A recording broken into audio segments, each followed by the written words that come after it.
السلام علیکم ورحمۃ اللہ وبرکاتہ۔ اعوذ باللہ من الشیطان الرجیم، بسم اللہ الرحمن الرحیم۔ ومن یتوکل علی اللہ فہو حسبہ۔ اللہ تبارک و تعالی کی حمد و ثنا کے بعد درود و سلام جناب محمد الرسول اللہ صلی اللہ علیہ وسلم کی ذات گرامی کے لیے۔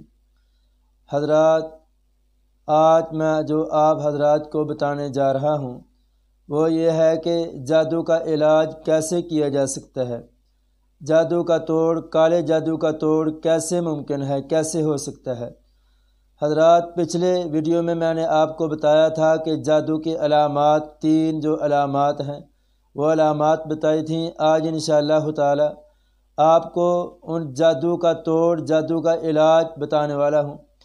آگے بڑھنے سے پہلے میں آپ سے ریکویسٹ کرتا ہوں کہ آپ اس ویڈیو کو آخر تک دیکھیں، اور جن دوست حضرات نے ابھی تک اس چینل کو سبسکرائب نہیں کیا ان سے گزارش ہے کہ اس چینل کو سبسکرائب کر لیں تاکہ ہر فائدہ مند ویڈیو آپ تک پہنچ سکے۔ چنانچہ بلا تمہید میں اپنی بات کو شروع کرتا ہوں۔ اللہ کے پاک پیغمبر صلی اللہ علیہ وسلم پر بھی جادو ہوا تھا۔ ایک یہودی لبید بن عاصم نے نامی بندے نے ایک جادو کر دیا تھا آقا علیہ الصلوۃ والسلام پر۔ چنانچہ ایک دن آقا علیہ الصلوۃ والسلام اماں جی عائشہ صدیقہ رضی اللہ تعالی عنہا کے گھر میں تشریف فرما تھے۔ دعائیں کی اللہ رب العالمین سے، تو فرمایا کہ اے عائشہ، کیا آپ کو معلوم ہے کہ اللہ رب العالمین نے میری دعا کو سن لیا ہے اور جواب بھی دے دیا ہے۔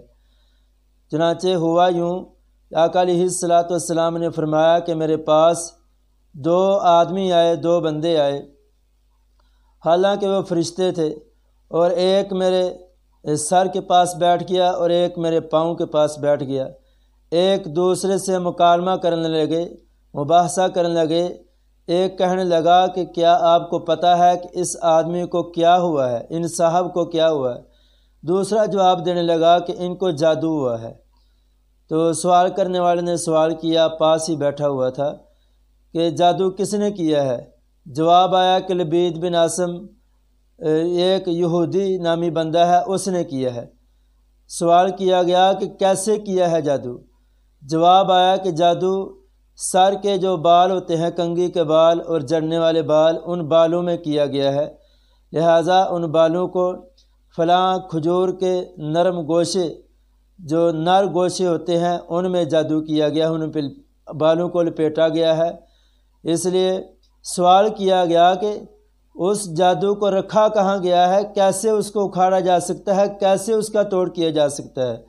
جواب آیا کہ فلاں مقام پر ایک کنواں ہے، اس کنویں میں بال پڑے ہیں، کھجور کا جو گوشہ ہوتا ہے وہ پڑا، اس میں بال ہیں، لہذا آقا علیہ الصلوۃ والسلام پر 6 مہینے جادو رہا۔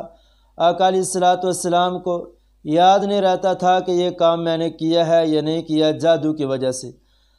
اور یہ بھی میں آپ کو بتلاتا چلوں کہ آقا علیہ الصلوۃ والسلام کے جو دینی معاملات ہیں، تبلیغی معاملات ہیں، ان میں کوئی اثر نہیں پڑا۔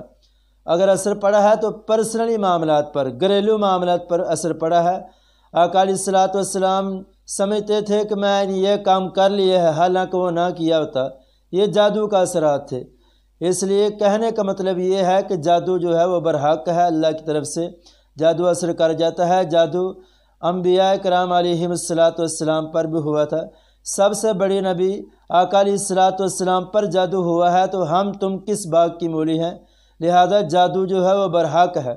جادو جو ہے وہ کسی کی جان بھی لے سکتا ہے، کسی کا کاروبار تباہ کر سکتا ہے، اور کسی کے گھر کے سکون کو تباہ و برباد کر کے رکھ سکتا ہے، کسی کو صحت کو برباد کر سکتا ہے۔ جادو اتنی بری اور اتنی زہریلی چیز ہے، اور آج کل تو ویسے بھی یہ جادو جتنا دبانا چاہیے تھا اس کو، اتنا ہی ابھرتا جا رہا ہے۔ آج کل اللہ رب العالمین کی پناہ ہی ہمیں بچا سکتی ہے اس جادو سے، اور اس دنیا کائنات میں کوئی نہیں بچا سکتا۔ چنانچہ اللہ رب العالمین کا قرآن کہتا ہے وَمَن يَتَوَكَّلْ عَلَى اللَّهِ فَهُوَ حَسْبُهُ، اور جو اللہ رب العالمین پر توکل کرتا ہے، اللہ رب العالمین اس پر کافی ہو جاتے ہیں۔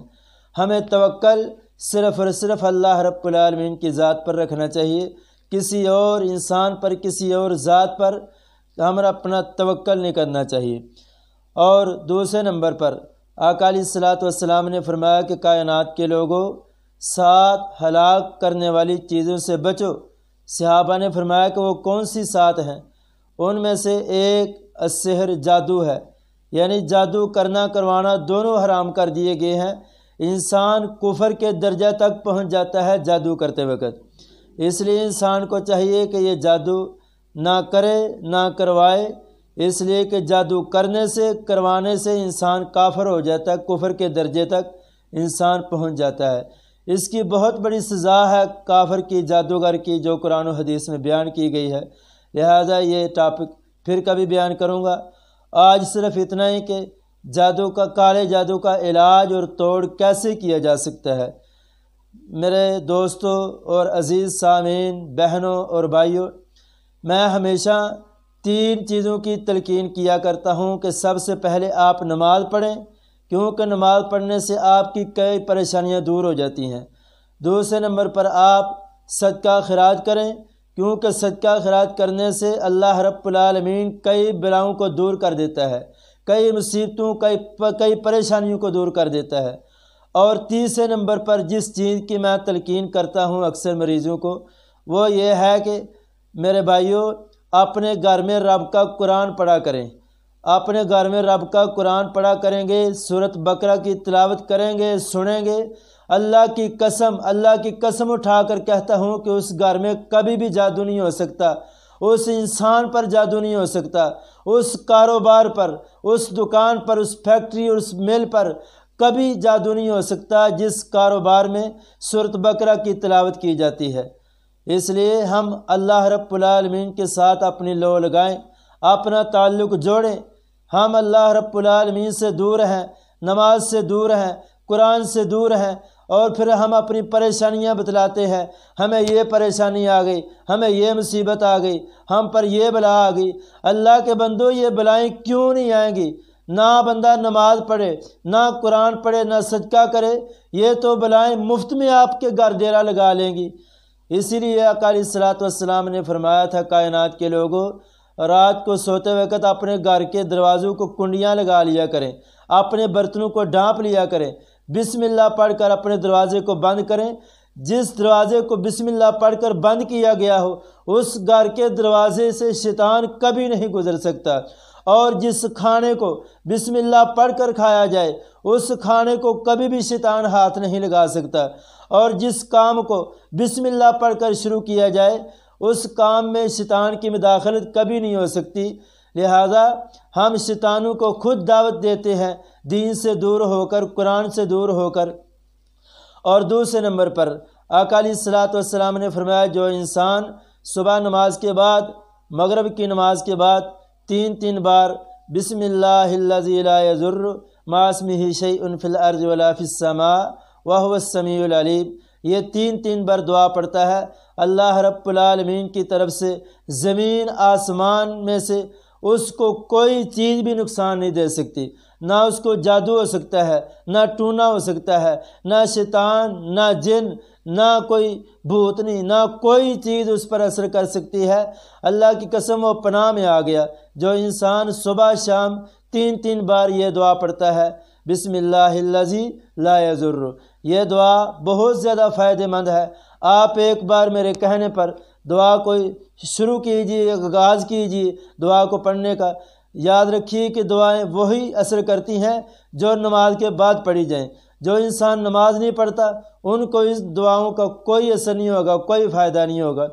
اس لیے یہ 2 چیزیں جو میں نے آپ کو بیان کی ہیں، غالباً ایک حدیث میں ہے کہ آقا علیہ الصلوۃ والسلام کا ایک صحابی تھا، اس کا ایک جن تھا، کسی نے اس کی طرف لگا دیا تھا، تو وہ جن آخر کار تھک ہار کر ہاتھ جوڑ کر منت سماجت کر کر کہنے لگا، اے اللہ کے بندے، میری جان چھوڑ دے، میں آپ سے دور ہونے جا رہا ہوں، لہذا میں آپ کے ساتھ تعلق نہیں جوڑ سکتا۔ جب میں آیا تھا تو میں اونٹ کی طرح پلا ہوا تھا، لیکن آج تو نے اللہ کے قرآن کو پڑھ پڑھ کے، سورۃ فاتحہ پڑھ پڑھ کے، دعائیں اذکار نماز پڑھ پڑھ کے مجھے کمزور کر دیا ہے، مجھے چڑیا کی طرح کمزور کر دیا ہے، لہٰذا میرا بس نہیں چلتا آپ پر، لہٰذا میں آپ کو چھوڑ کر جا رہا ہوں۔ اس لیے جو انسان اللہ کے ساتھ لو لگاتا ہے، دعا کرتا ہے، صدقہ کرتا ہے، خیرات کرتا ہے، نماز پڑھتا ہے، رب کا قرآن پڑھتا ہے، اللہ کی قسم اٹھا کر کہتا ہوں کہ اس کو ذرہ برابر بھی نقصان نہیں ہو سکتا۔ جادو، جنات، شیاطین اس سے دور رہیں گے، کوسوں دور رہیں گے جو انسان ان باتوں پر عمل کرے گا جو میں نے آپ کو بتائی ہیں۔ سورۃ فاتحہ کا ورد رکھنا چاہیے۔ سورۃ فاتحہ میں اللہ رب العالمین نے شفا رکھی ہے، اپنے قرآن میں شفا رکھی ہے۔ آپ کہیں گے دلیل کیا ہے؟ اللہ رب العالمین کا قرآن کہتا ہے وَنُنَزِّلُ مِنَ الْقُرْآنِ، اللہ فرماتے ہیں ہم نے قرآن کو نازل کیا مَا هُوَ شِفَاءٌ وَرَحْمَةٌ لِّلْمُؤْمِنِينَ، جو مومنوں کے لیے شفا بھی ہے، رحمت بھی ہے۔ اللہ کے قرآن میں ساری کی ساری شفا ہے۔ جادو چاہے کسی قسم کا ہے، اگر آپ کے کپڑے کٹتے ہیں تو تب بھی آپ ان اذکار کو پڑھیں، اگر آپ کے کپڑے جلتے ہیں تب بھی ان کا اذکار کو پڑھیں، اگر آپ کے گھر میں بوٹیاں، کچی بوٹیاں آتی ہیں، گوشت آتا ہے تو یہ بھی جادو کی نشانی ہے۔ آپ ان اذکار کو جاری رکھیں، انشاءاللہ تعالی آپ اپنے گھر میں سورۃ بقرہ کی تلاوت کریں۔ مجھے امید ہے، مجھے اللہ رب العالمین کے گھر میں امید ہے، آپ 11 دن گن کے شمار کر کے 11 دن سورۃ بقرہ پڑھ لیجئے، سورۃ بقرہ سن لیجئے، اپنے گھر میں تلاوت کیجئے۔ اللہ کی قسم اٹھا کر کہتا ہوں کہ 11 دن سے پہلے پہلے آپ کا سارے کا سارا جادو ختم ہو جائے گا، آپ کا سارے کا سارا جادو راکھ ہو جائے گا، تباہ و برباد ہو جائے گا، نیست و نابود ہو جائے گا، اور انشاءاللہ تعالی آئندہ آپ پر کبھی بھی جادو ہونے کا نام نہیں لے گا۔ جب آپ سورۃ بقرہ کی تلاوت اپنے گھر میں کریں گے، اللہ رب العالمین سے دعا ہے کہ اللہ پاک ہمیں ان باتوں پر عمل کرنے کی توفیق نصیب فرمائے، اور اللہ رب العالمین ہمیں تمام کے تمام شیاطین اور ان کے شروں سے اللہ ہم سب کو مسلمانوں کو محفوظ فرمائے۔ آمین۔ وآخر دعوانا الحمدللہ رب العالمین۔